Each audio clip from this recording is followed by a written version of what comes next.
Hey everyone, and welcome back to Heavy Metal Dominion, your number one spot for all things loud, fast, and heavy.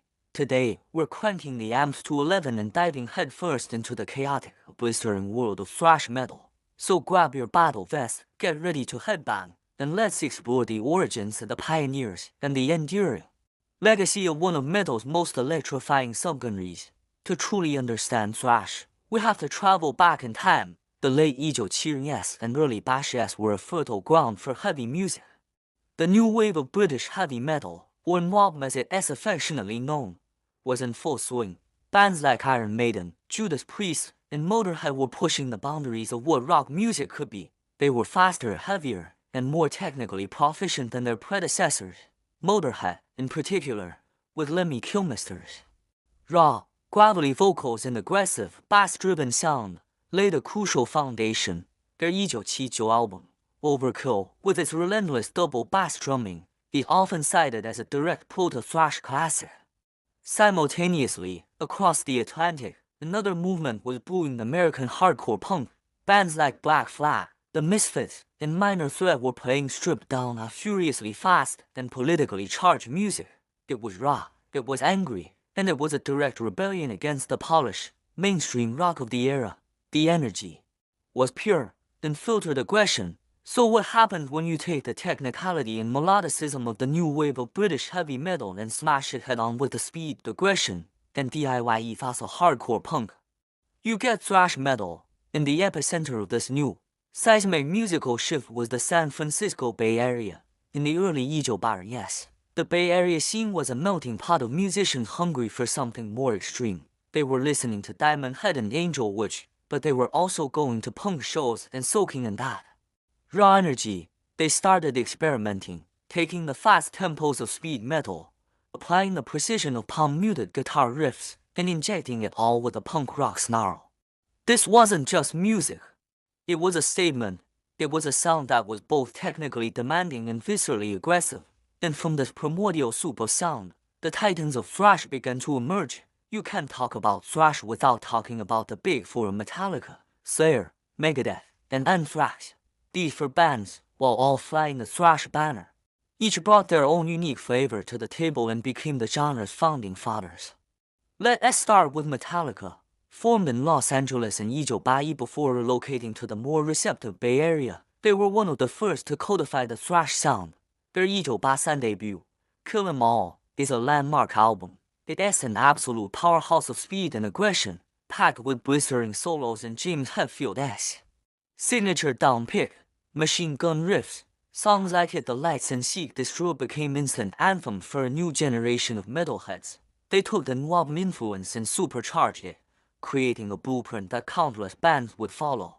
Then there is Slayer. If Metallica built the house of thrash, Slayer set it on fire. Hailing from Huntington Park, Slayer took the genre to its darkest, most extreme depths. Their sound was pure, unadulterated chaos, with the dual guitar assault of Kerry King and Jeff Hanneman, the inhumanly fast drumming of Dave Lombardo, and Tom Araya's demonic shrieks. Slayer was a force of nature. Their 1980 masterpiece, Rain and Blood, is a 29-minute assault on the senses.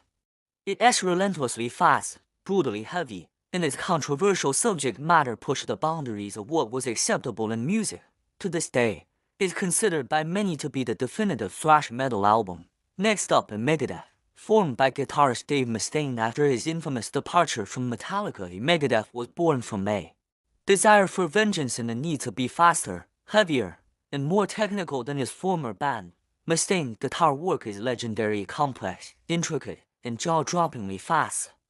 Megadeth's music often featured complex song structures, political lyrics, and a level of musicianship that was simply staggering. Albums like Peace Sells, But Who's Buying, and Rust in Peace are masterclasses in technical thrash, showcasing a band that was as intelligent as it was aggressive. And finally, completing the Big Four, we have the East Coast representatives, Anthrax. Hailing from New York City, Anthrax brought a different energy. They incorporated elements of hardcore punk and even hip-hop into their sound, creating a unique, groove-oriented style of thrash. They had a sense of humor and a streetwise attitude that set them apart. With Scott Ian's crunchy, rhythmic guitar work, and their high-energy stage presence. Albums like Among the Living and Spreading the Disease were just as vital to the scene, proving that thrash wasn't just a Bay Area phenomenon. Of course, the Big Four were just the tip of the iceberg. The Bay Area was a hotbed of talent, producing other incredible bands like Testament, Exodus, and Death Angel. Exodus, in particular, was there from the very beginning, with their album Bonded by Blood being another foundational text of the genre. Across the pond, Germany was developing its own ferocious thrash scene led by the Teutonic Big Three creator, Sodom, and Destruction. Their sound was often raw and more chaotic at drawing even more heavily from the darkest corners of extreme metal.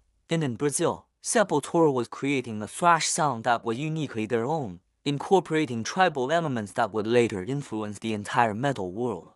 One of the most fascinating aspects of thrash's rise was its cultural impact, which was built from the ground up. In a time before the internet, the scene thrived on a global, underground network. Tape trading was the lifeblood of the community. Fans would dub demo tapes and live recordings and mail them to other fans across the world.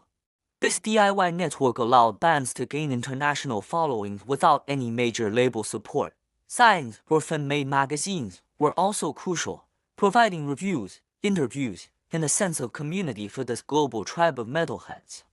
The fashion was just as iconic: high-top sneakers, tight jeans, leather jackets, and the all-important battle vest, the denim jacket adorned with patches of your favorite bands. It was a uniform, a declaration of allegiance to the metal cause. The mosh pit, a chaotic and cathartic form of dancing, became a staple of every thrash show. It was a physical expression of the music's aggression and energy. This wasn't just music you listened to. It was a culture you lived. Thrash metal's rebellious spirit and anti-establishment lyrics resonated deeply with young audiences worldwide. The songs often tackled serious themes: politics, war, social injustice, and the hypocrisy of the establishment. It was music for the disenfranchised, a voice for those who felt like outsiders. It was smart, it was angry, and it gave a generation a powerful outlet for their frustrations. By the early 1990s, the musical landscape began to shift.